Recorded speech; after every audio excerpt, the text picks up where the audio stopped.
12章粉雪。ここで日本に戻ってくるんだ。堂島大吾に冴島大河、そして真島五郎か。ああ。これに桐生さんを加えたら裏社会の殿堂入りメンバーだな。レジェンドだ。引退済みって意味ではそうかもな。会いに行くんでしょ、彼らに。ああ、すぐに立つ。その口ぶり、まさかとは思うけど一人で行くつもりじゃないよね。ダメだよ俺らは桐生さんのお守り役なんだから言い方はちょっと違うと思うけど、ついていくのはその通り。悪いな。少し遠出になる。準備をしてから行こう。まあおそらくすぐには行かないと思いますほう。準備か。確かに遠出になるなら備えておいた方がいいな。だね。それに登場界のレジェンドたちとご対面ってんなら何が起きるかわかんないよ。縁起でもないこと言わないでよ。だが確かに大悟たちに会って話だけで済むとは限らない。あいつらと向き合う以上相当の準備と覚悟をしていかねえとな。では何かあった時のための備えとして必要なものの買い出しと腕磨きに行くとしよう。なら偉人町もいいけどカムロ町に行くのもいいかもしれねえな。日本一の歓楽街だから何でも揃うだろう。それに桐生さんのホームタウンみたいだし、あそこを歩けば色々思い出してもっと元気になるかもしれねえ。あ、でも顔バレしたらまずいか。まあな。だが確かに準備をするには最適な場所だ。もちろん大腕を振っては歩けないが、こっそり出向くくらいなら問題ないだろう。じゃあ決まりだね。タクシーで行こうか。ちゃんとカムロ町に行くのは初めてだな。で、最終的にはネレ島で集結すんのかこれ。熱いな。だとしたら。でもメインストーリーネレ島で終わりっぽいよな。行きたくねえな。どちらまで行かれますか？そうだな。カムロ町へ。それでは出発いたします。ああ。安全運転で頼むぞ。カムロ町天下一通り。来ましたね。眠らない町、カムロ町か。相変わらずの賑わいだな。桐生さんには思い出の町なんでしょ？なら色々回りたいとこもあるんじゃない？まあな。準備がてら少しめぼしいところでも回ってみるか。めぼしいところしかないがな。行きましょう。色々あるな。早速あるじゃないこれ。天下一通りのゲート、この街を象徴する存在と言えるだろうな。このゲートをくぐるたび俺は帰ってきたような、決戦に挑むような真逆の気持ちに襲われる。それだけこの門は俺の人生のあらゆる局面を見届けてきたんだろう。エモいぜ。次このゲートをくぐるとき、俺はどんな戦いに挑むのだろうか。天下一通りゲート、この街はここから始まり、ここで終わる。俺の最後の生き様をこいつにも見届けてもらうとしよう。まあそうしましょう。ただこの追憶ダイアリー、これを巡っちゃうとね、これだけで終わっちゃうんだよね。まあとはいえちょっと見ようか。ここにもある。風間組事務所のあったビルだ。ここを通るのも久しぶりだな。おやっさん、風間慎太郎。あの頃は途方もなく大人に見えてたが、いつの間にか俺自身おやっさんとそう変わらねえ年になっちまった。俺はあの頃のおやっさんみたいに誰かの道しるべに慣れてるだろうか。懐かしいな。いや、過ぎた願いだな。俺にとっておやっさんはあまりに大きな存在だ。それは今もなお変わらない。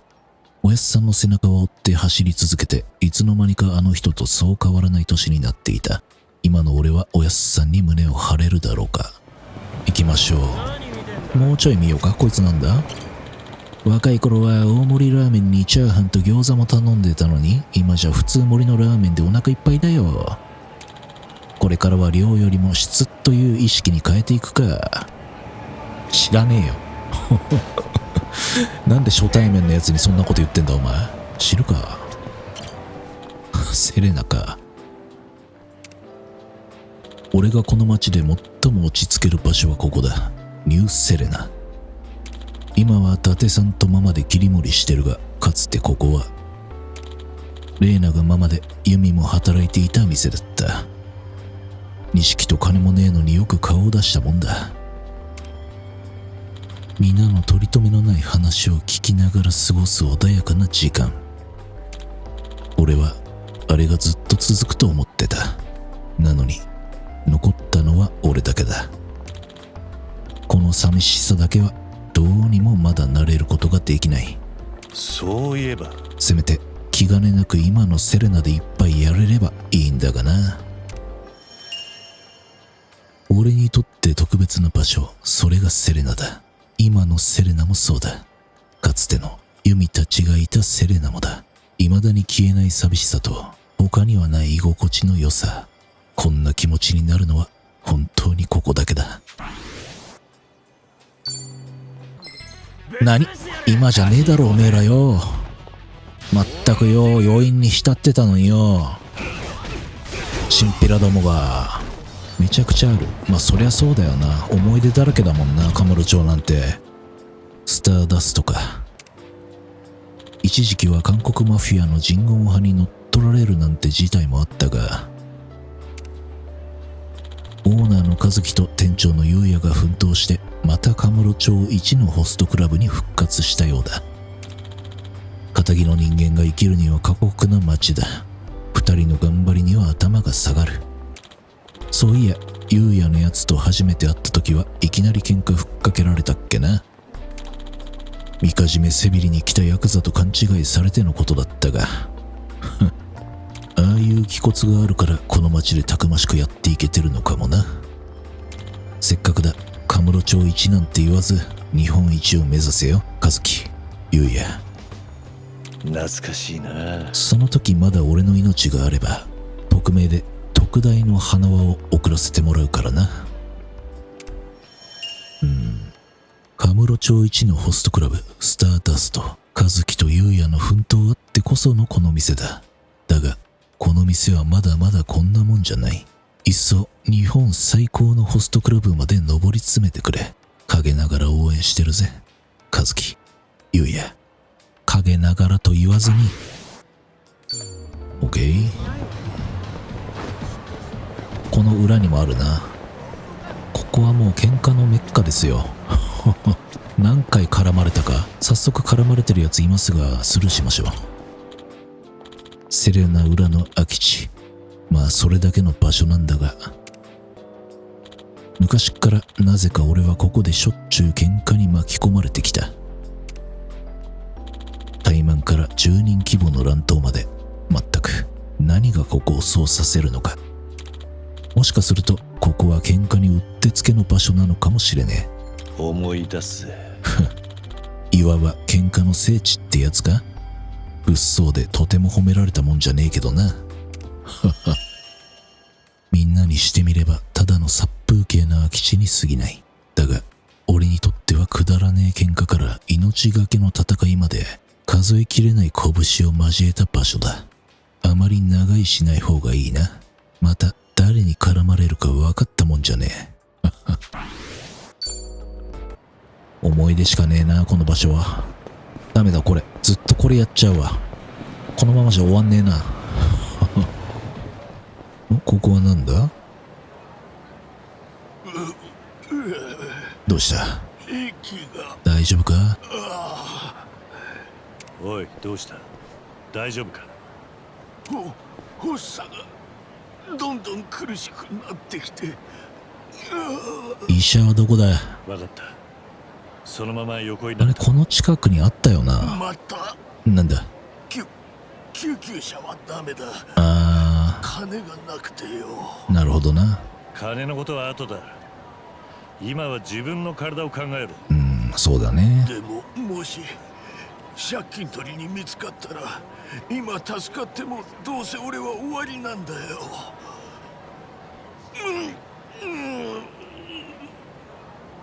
おい、じゃあどうしろってんだ。救急車がダメってんじゃ他に手がねえ。とりあえずどこか見てくれる病院を探すか。もう少し様子を見るもあるの？様子見てみようか？いや、もう少し様子を見ようん、一旦見捨てるんだ。様子見てる場合じゃないので助けましょう。ごめんな。発作が。う。おい、大丈夫か？じゃあ救急車呼ばずになんとかね。呼ばずになんとか。救急車がダメってんじゃここ一緒だな。他に手がね病院を探してみる。え。いや、しかしこんなカムロ町の繁華街に都合よく病院なんてもんが。そう思うじゃん。あるんだな。待てこの辺には確か。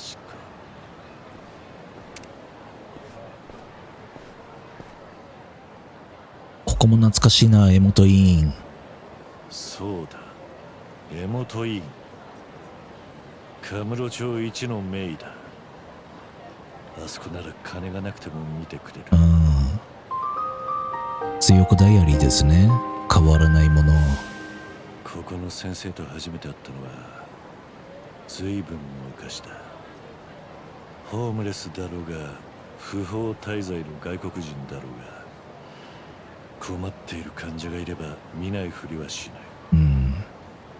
全く頭が下がるぜ。今でもまだ続けていたんだな。おい、待ってろ。今医者を呼んでくるからな。結構おじいちゃんになっちゃってんじゃない？ここかな？江本先生、我が来てくれるか。急患が。あれ？江本先生は？あんた誰？私が江本よ。父のことを言ってるなら外出中。もうすぐ戻ってくると思うけど。娘か。じゃああんたは？おしゃべりしてる暇があるなら急患とは言えないんじゃない？目元が似てるな。どんな状況？患者は動かせそう？ホームレスが発作で倒れたんだ。下にいるが救急車は呼ぶなと言ってる。頼めるか？了解。よくあることなの。そうなのか。悪いけど運ぶのに手を貸して。もちろんだ。もう大丈夫なのか？ええ、大丈夫。よかった。彼は父が見ている患者で時々発作を起こすの。あ、そうなんだ。おかげで助かった。そうか、ならよかった。江本先生は今もお元気で？どうかな。最近少し老けたかも。そりゃそうよな。あなたは父にかかってた方？いや、そういうわけじゃ。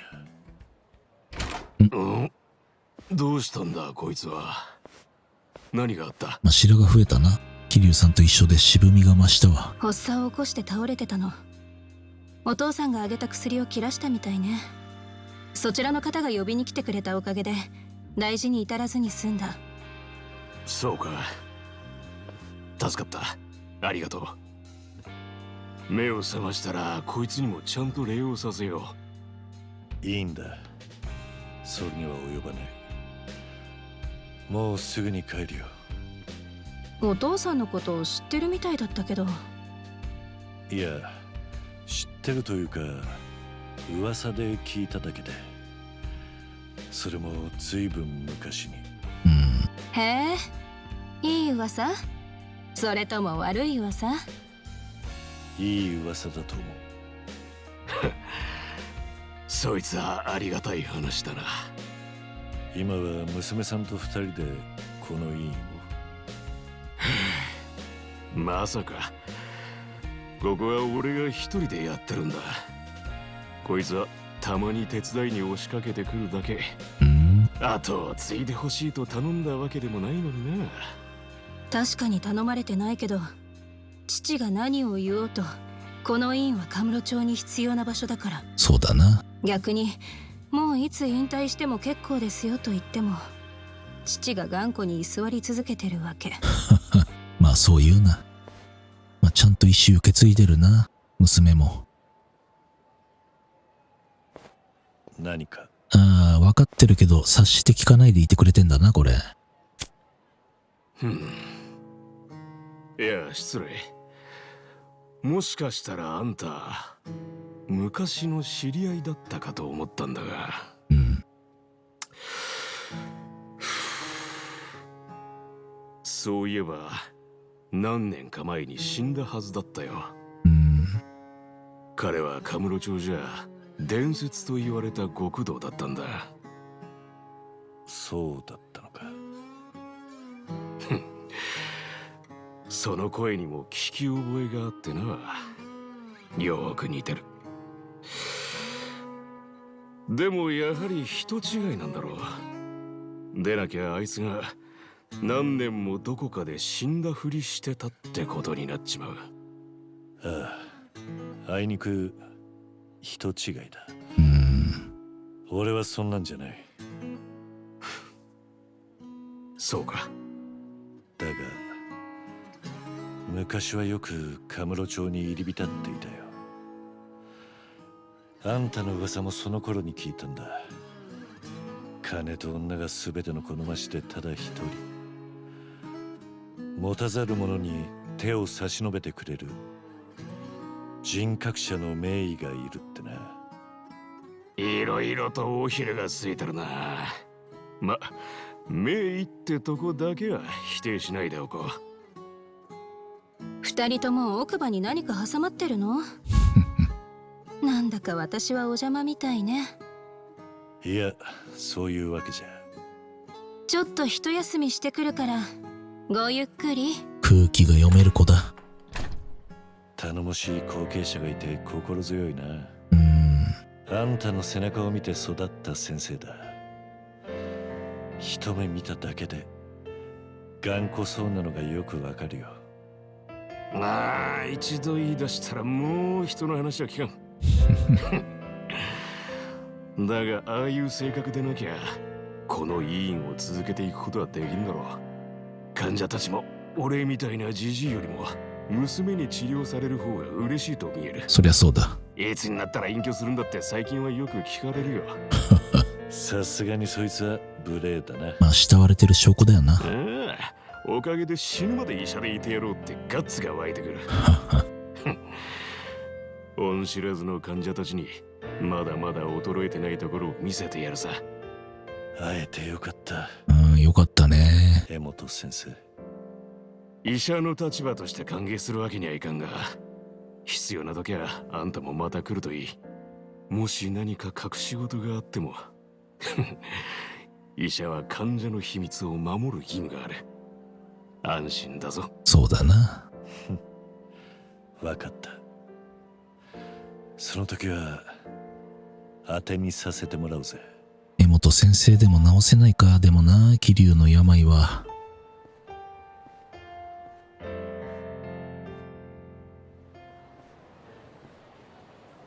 時代は変わり、登場界さえもこの町からなくなったが、ずっと変わらねえものもあるってわけだ。あんたにはかなわねえよ、江本先生。変わらないもの。今も昔も江本医院はこの町を陰から支える大切な存在だな。違うのは頼もしい後継者がいることくらいか。これからも変わらずにこの町を見守っていてくれよ。桐生さんの中で生きたいという気持ちがね、強くなっていってる気がする。なんかしんみりしちゃうんだよな。行きましょう。こいつなんだ？僕、牛丼早食いのタイムアタックが趣味なんだ。器の持ち方、飲み込み方、つゆの量まで意外にも綿密な計算を要求されるんだよ。アスリートと言っても差し支えないね、これは。うるせえよ。損したわ、話しかけて。ミレニアムタワーだな、ここは。ミレニアムタワーか。俺にとってはあまりにも因縁に満ちた場所だ。錦との決着をつけた場所でもある。錦山明、血こそ繋がっちゃいないが俺の兄弟みたいな存在。あいつとバカやりながらおやっさんのもとで細々と極道やってく、そう思ってたのにな。どこでどう間違ったのか、それとも形こそ違えああなるしかなかったのか。何度考えても俺にはわからない。だから懐かしいな。せめてあいつに恥ずかしくないよう残りの命を燃やしたい。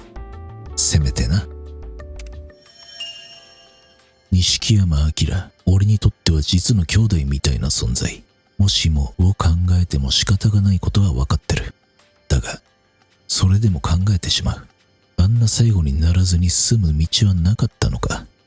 二人で並んで歩いていくことはできなかったのか。俺も大概しみったれてやがる。しみったれていいんだよ。行くぜ。このままだとずっと追憶ダイアリーを巡ってしまいそうなんで、一旦メインストーリー行きましょうか。ここだな。アルプスか。アルプスではないか。いたいた。待ってよ、しずこ。びくともしないな、桐生さん。体感すげえわ。ごめんなさい。肩当たっちゃいましたね。気をつけろよ。ああ、いや、気にしないでくれ。すみません。しずこ、待って待って。もう全然気づいてくれないんだもん、しずこってば。しずこ。ごめんごめん、ミキ。あれはあれは尾道夫のキーホルダーじゃねえか。あのさずっと気になってたんだけど、そのキーホルダーのキャラ何者？ああ、これ小野道夫くん。尾尾道のマスコットキャラクターだよ。知らない？好きなの？知らねえ。マイナーだね。言葉に気をつけろミキ。確かにしずこ、尾道出身って言ってたもんね。ミチみたく言っちゃったわ。なんだっけこういうのって。キモキャラ？ゆるキャラじゃ。違うよ、もうゆるキャラだよ、ゆるキャラ。私の大好きな大切なキャラクターなんだ。ありがとう道夫くん。好感持てるしずこ。へえ、しずこは物好きだね。そう？地元が尾道のしずこ。私、道夫くんのこんな子いたっけ？夢なんだ。手術しないと治らない病気なんだって。手術しないと道夫くんのお嫁さんになれない。なんかいた気がするなこれ。でも勇気がなくてぼんやりしか覚えてない。怖くて。以前尾道にいた頃、手術に怯えていた病気の少女と出会ったことがあった。尾道夫が大好きだと言っていたから、俺が尾道夫の衣装を着て元気づけたんだったな。痛いかもしれないけど頑張る。辛くても我慢する。この子なんだ。しずこ、勇気出すから。しずこだ。東京来たんだ。しずこ、帰る方向こっちだよね。一緒に帰ろうよ。ああ、ごめん。今日はちょっと用事があって、カムロ町ヒルズってところに行かなきゃいけないの。そうなの？結構歩くよ。しずこ一人で大丈夫？引っ越してきてそんな経ってないし、この辺のことまだよく知らないでしょ？大丈夫だよ。地図も調べてきたし、心配しないで。じゃあね、ミキ。治安悪いから気をつけてね。じゃあね。後をつけようか。静子の向かってるのはピンク通りの方か。治安が悪いし土地勘もないようだから心配だな。向こうは俺のことなんか覚えちゃいないだろうが、様子を見に行ってみるか。ピンク通りはまずいだろう、女子高生一人で。おい、早速絡まれてんぞ。お姉ちゃん暇？俺らとちょっと遊ばない？ガキどもが。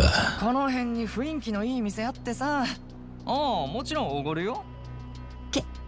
結構です。私もう行きますので。大丈夫か？と待ちなよ。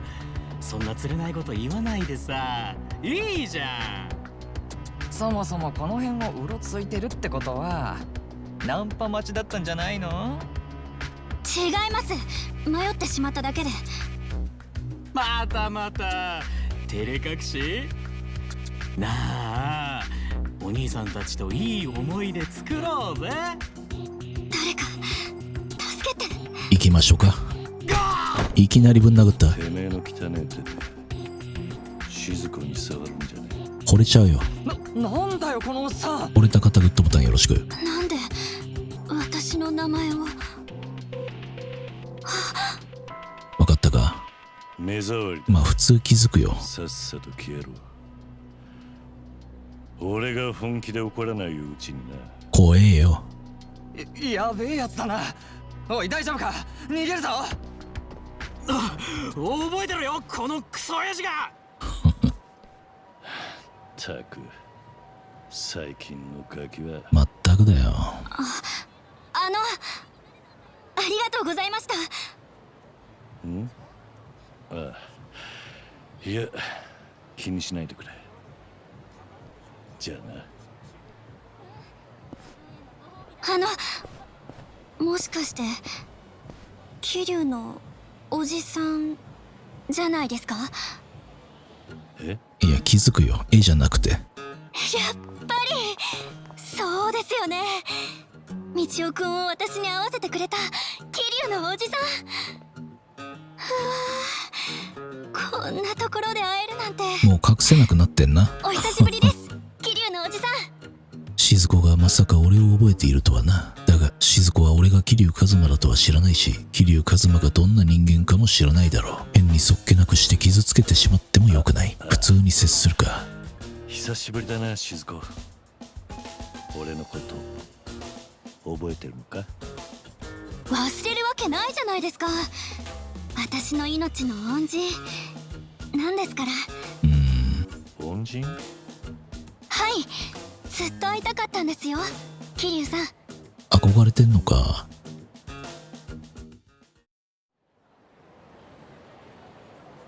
桐生さんにお会いできて本当に嬉しいです。俺もだ。ああ、俺もだ。前に会った時はあんなに小さかったのに、もうすっかり立派なお姉さんだな。そうだな。いえいえ、全然まだ高校生のひよっこです。謙虚さもある。あの後手術はうまくいったのか？はい、お医者さんが頑張ってくださって、その後のリハビリもうまくいってすっかり元気になりました。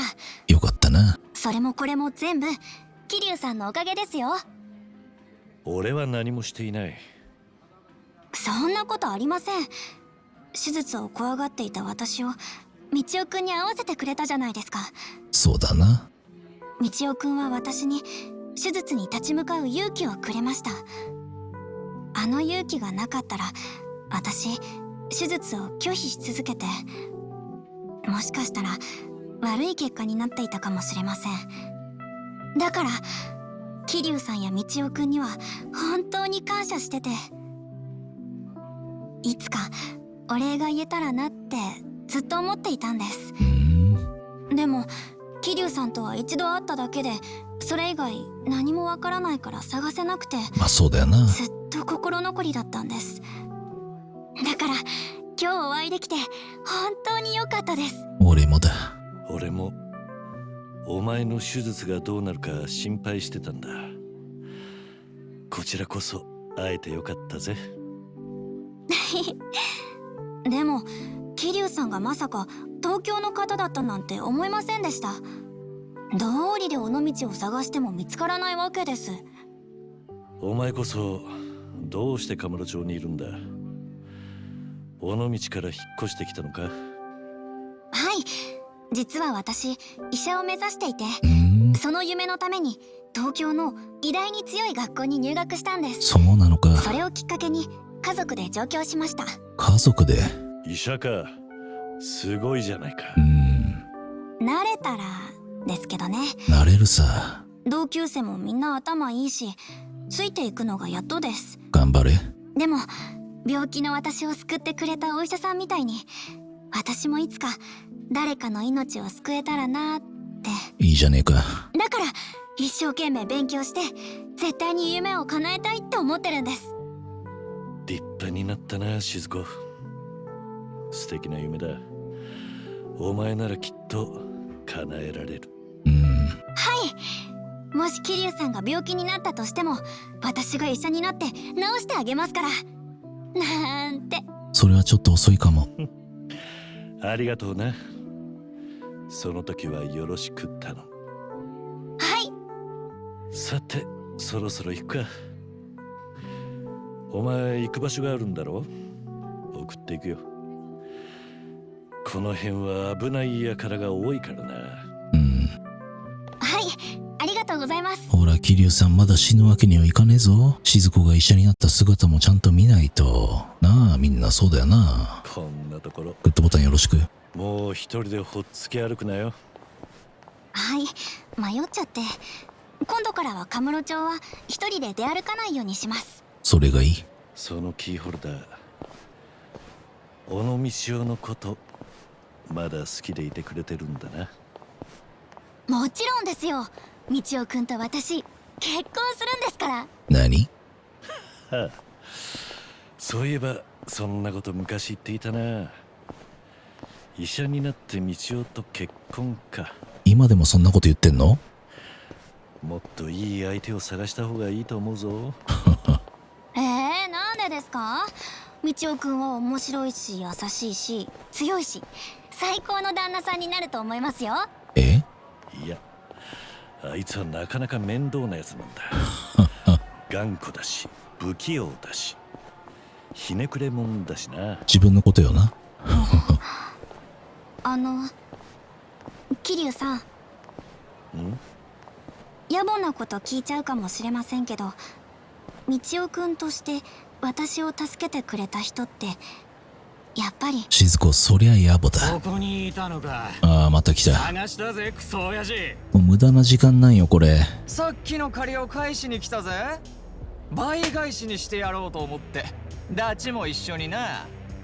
桐生さん、安心しろ静子。下がったろ。お前は俺が守る。でももし怪我でもしたら。するかこんな奴らで。お前を守るためならちょっとの怪我くらい我慢できるさ。言ってみたいね、そんなセリフ。おいおい、どうした？もしかして逃げるのか？あ？逃げも隠れもしねえよ。子供の前でダセえ姿見せるキャラじゃねえんだ。手加減はしねえ。死にてえやつだけ桐生さん、かかってこい。気合い入れすぎじゃないか。ただのチンピラだぞ。はい、オッケー。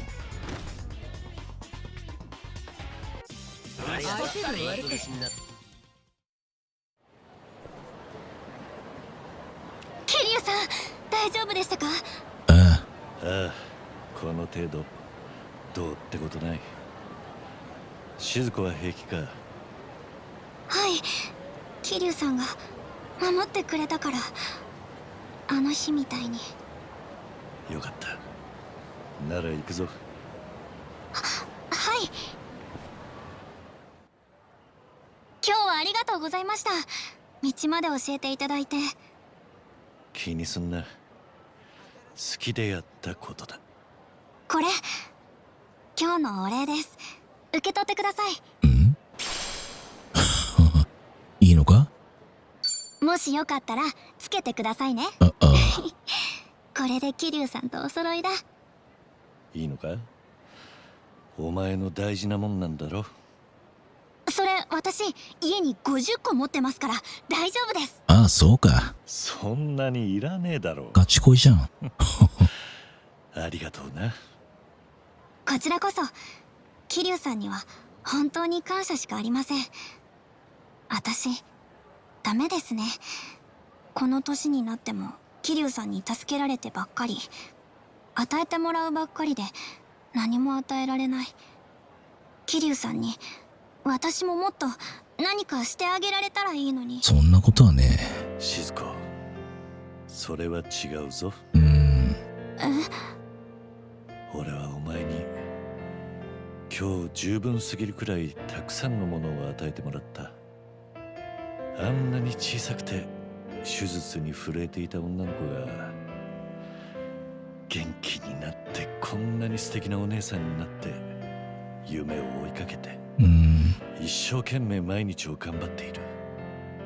そんなお前に俺がどんだけ勇気をもらえたと思ってる。桐生さん、お前はきっと立派な医者になれる。諦めなければきっと夢を叶えられる。だから頑張れよ。お前の手で昔のお前みたいに苦しんでいる人たちを救ってあげてくれ。俺はいつまでもお前を応援しているぜ。お前の好きな道夫くんもきっとそう思っているはずだ。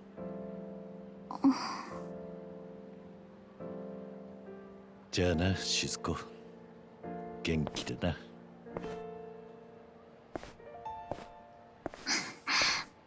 桐生さなんだ？ん、今までありがとう、ミチ。こっちこそありがとう、ミチ。本物は違うわ。ありがとう、桐生さん。みちおくん。ありがとう、みちおくん。よかったね。尾道で手術を怖がっていたあの静子が今は東京の学生で医者になろうと頑張っているか。立派になったな。あの時尾道夫として勇気を与えてやれて本当によかった。道夫は今も静子の力になっているようだ。静子の未来応援してるぜ。いい話だった。静子立派になっていたな。あんなに小さかったのに。さて、もう少しだけカムロ町を回ってみるか。行きましょう。次はここ。あれ、フォーシャインって蒼天堀じゃなかった？キャバクラ。真相回転するのか。入れ替わりの激しい街だからな。フォーシャイン。俺が昔店の手伝いをした蒼天堀の店と同じ名前だな。そうよね。日はまた昇る。確かライバル店の圧力で潰されそうになっていたところ、俺が黒服になってサポートしたんだ。大変だったがなかなかいい経験だったな。何でもやってんな。小雪。懐かしい。陽太さん。いたいた。あれ以来会っていないが皆元気だろうか。しかし同じ店名とはもしかして系列店なのか。そうだろうな。小雪？うちの店に何かご用ですか？ああ、大人になったな。可愛いわ、相変わらず。まずあれどこかでお会いしたような。人違いでしょう。それではもう隠せないよこれ。すごい見るじゃん。なんでしょうか。その声は隠せないって。桐生さんじゃないですか。バレた。しまった。油断した。いつの間にか消えちゃったからどこかでのたれ死なれたのかと思ってましたよ。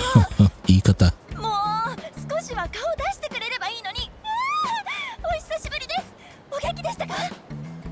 ああ、まあなんとか。身分を偽ろうにももう遅いな。まあ小雪は堅気だし、俺の詳しい事情も知らない。変に取り繕う方が怪しまれるな。元気だったか小雪。ここってもしかしてあのフォーシャインか？そうなんですよ。あの大阪ナンバーワンキャバクラフォーシャインが満を持して関東上陸。もうすぐオープン初日なんですよ。ほう、すごいじゃないか。で、どうなんだ？順調なのか？それがなかなかそうもいかなくて。そうか。よーよー、関西から来たよそ者さん。出た出た。まだ帰ってなかったの？困るんだよね。よそ者が簡単に店出せると思われちゃうとさ。カムロ町にはカムロ町の流儀と品格ってのがあるのよ。てめえが語んな。関西弁のおばさんたちが簡単に足踏み入れていい場所じゃねえの。おばさんじゃねえだろ。前から言ってんだろ、小雪さんよ。と品のないやつが言っている。誰だこいつは。ぶん殴ろうか。ライバル店の人です。うちらがカムロ町で商売始めるのが気に食わないらしくて、しょっちゅう邪魔したり脅したりしてくるんです。なるほどな。おかげで風評被害も広がるし、怖がって女の子も何人か辞めちゃったりして、超迷惑してるんです。なんとかしよ俺たちも穏便に済ませたいんだけどよ。う。ぶっ飛ばそう。無理やりオープンしようってんなら、こっちも無理やりやらねえとダメかもな。あっかんべーだあんたらなんかの指図受けるくらいなら死んだ方がマシよ。小雪いくつだお前。なめやがって。なら俺がカムロ町の流儀叩き込んでやるよ。やってみろ。どう叩き込んできた？なんだてめえは。俺はここで雇われていたもんだ。カムロ町にてめえが語れるような流儀はね。その通りだ。そしててめえみてえな輩に品格を語られる筋合いもんね。言うねえおっさん。いいよ、まずはあんたからやってやるよ。眠らない町カムロ町の怖さ、おのぼりさんどもに教えてやるぜ。無知って怖いよな本当に。かわいそうだよ逆に。はい、オッケー。こんなわけのわかんねえ奴らがはびこってるカムロ町じゃいけねえだろ桐生さん。まだ死ねねえぞ。なんだこいつ、めちゃくちゃ強え。さっさと消えろ。この店に手出したら俺が承知しねえぞ。すみませんでした。いつものパターンですね。すみません、また助けてもらっちゃいましたね。桐生さんには助けてもらってばかり。そんなことはないさ。邪魔が入りましたけど、せっかくなので中でお茶でも飲んでいってください。お茶？さあどうぞどうぞ。まあ一杯ぐらいならいいか。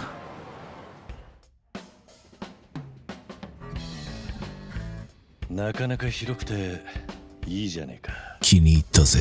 ほぼほぼ前にあったお店の居抜きですけどね。いい場所が空いたので思い切って借りちゃったんです。そうか。俺が抜けた後、フォーシャインはどうなったんだ？桐生さんがフォーシャインを蒼天堀ナンバーワンのお店にしてくれた後も、私とユキさん、ヨーダさんたちで一丸となってナンバーワンの座を守り続けました。そうか。15年くらいの間、関西の一番であり続けたんですよ。すごくないですか？すごいな。ああ、それはすごいな。てっぺんってのは取るよりも維持し続けることの方が難しいからな。だろうな。だがどうして今のタイミングで関東に進出することになったんだ？もともと関西以外にも店を出そうという話は何度かあったんですが、ユキさんもヨーダさんも欲がない方ですし、クオリティを落としたくないという理由でやってこなかったんです。でもヨーダさんとユキさんが経営から引退されることになり、私が代わりに店を任されることになったので、せっかく代替わりするなら何か新しいことに挑戦したいなって思いまして。なるほど。新オーナーの小雪は関東進出がしてみたかったというわけか。関東じゃなくてもいいんですけどね。単純に私はフォーシャインというお店が大好きなので、関西以外の人にももっと知ってほしい、味わってほしいという思いが強いんです。なるほどな。蒼天堀の店は他のメンバーが盤石で、私がいなくても全然回せますし、だったら私は店を預かる人間にしかできない戦いをしたいなと思って。いいじゃねえか。いいじゃねえか。店のことを大事にする小雪らしい選択だと思うぜ。そうだな。ありがとうございます。でもやっぱり難しいですね、経営って。そうだよな。キャストとして接客だけしていた頃とは大違い。考えなきゃいけないことも山ほどあるし、さっきみたいな面倒なことにも巻き込まれたりしますし、こんなことをユキさんやヨダさんは長年やってきていたんだと思うと、改めてすごい人だなぁと今になって痛感しますよ。私の知らないところでいろんな人たちが私たちを守ってくれていたんだなって。まあそれが分かっただけでもな。それが分かっているならきっとうまくいくさ。すまないな、忙しいのに邪魔してしまって。いえ全然。というかむしろずっといてほしいくらいですよ。桐生さんが黒服をやってくだされば100人力ですから。そりゃそうだ。おいおい、また働かせる気かよ。勘弁してくれ。おじさんをこき使うな。冗談ですよ。でも人手が厳しいのは本当なんですよね。そうなんだな。さっきのやつらの脅しや圧力のせいで女の子も結構減っちゃいましたし、スタッフも引き抜かれちゃったりして、結構自利品なんですよね。なるほど。時代は変われどその辺は変わらねえんだな。蒼天堀のお店の連中にヘルプは頼めねえのか。できなくはないですけど、あっちはあっちで人気店ですからね。初日はもうすぐですから、スケジュール調整とかも難しいし無理かなと思っています。ならユキに頼むのはどうだ。元伝説のキャバ嬢だろ。いやー、それができたら最高なんですけどね。今ユキはどうしてるんだ。ユキさんはご自身の夢を叶えるべく新たな挑戦をされています。新たな挑戦？なんだ？はい、キャバで貯めたお金で飲食店を始められたんです。そっちが盛況で忙しい忙しいって言ってました。すごいね。だから私たちの事情でそんな忙しいユキさんの新たな挑戦を邪魔しちゃいけないなって。軌道に乗ってたとしたら悪いですし、足引っ張りたくないですから。それにいつまでもユキさん頼みじゃいけないですしね。私が頑張らないと。どうした？どうした？いや、最近ちょっと働きすぎてるせいですかね。ちょっと胃腸の調子がよろしくなくて。無理すんな。あまり無理すんなよ。しかしユキの新しい挑戦か。気になるな。どんな店なんだ？あまり詳しくは教えてくれないんですが、横浜のスナックがいっぱい入ってるビルの一角に開いたみたいな話は聞きました。偉人町ってことか。横浜偉人町か？おそらく、スナックが入ってるビルっていうくらいですし、元伝説のキャバ嬢ですから、スナックかなんか始めた感じですかね。行きたいな。でもなんかせっかく新しい挑戦をしてるんだから邪魔しちゃ悪いと思って気を使っちゃって顔も出せてないんですよね。偉人町なら俺が今寝泊まりしている町だ。ならぜひ顔出してみてくださいよ。桐生さんが来たらきっとユキさん喜びますよ。絶対言ってくださいね。え？やったー。言ったら様子を教えてくださいね。わかった。もしうちの心配をしていたらお気になさらず、忙しいご自身のお店の方に集中してくださいねと伝えてください。わかった、伝えよう。ありがとうございます。よかったらオープン初日には桐生さんも遊びに来てくださいね。時間が合えばな。大変だと思うがあまり無理するなよ。お前は頑張りすぎる嫌いがあるからな。肝に銘じます。会えて本当に嬉しかったです。俺もだ。俺も成長した小雪に会えてよかった。じゃあまたな。日はまた昇る。小雪立派にに成長していたな。だがオープン初日に向けて少し心配だな。ユキは偉人町で飲食店をやっているらしい。スナックだろうか。小雪と約束してしまったし、一度中を覗いてみるか。あの小雪が今や自分で店を出してオーナーか。大阪のキャバクラでは一緒にドタバタと経営したもんだが、立派になったもんだ。小雪の天真爛漫な明るさは変わらないな。そこはこれからも変わらずにいてほしいぜ。こりゃ死ねねえな。まだなんか続きがありそう。思わぬ再会を続けてしまった。一派に後で嫌味を言われるかもしれねえな。だが俺を知る人たちに会うことができて、思いのほか救われた気持ちになれた。ここに来てよかった。さて、カムロ町での準備が済んだらタクシーで偉人町に一度戻るか。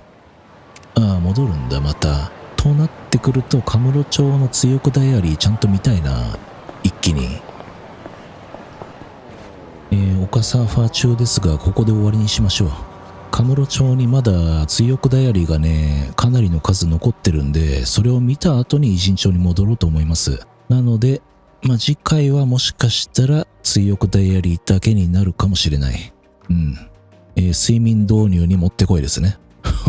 私の声を好きでいてくれる方には最高の回になると思いますんで、ぜひお楽しみください。ご視聴ありがとうございました。グッドボタンだけ、ここまで見たよボタンだけ押してくださいね。ではまた次の動画でお会いしましょう。じゃあな。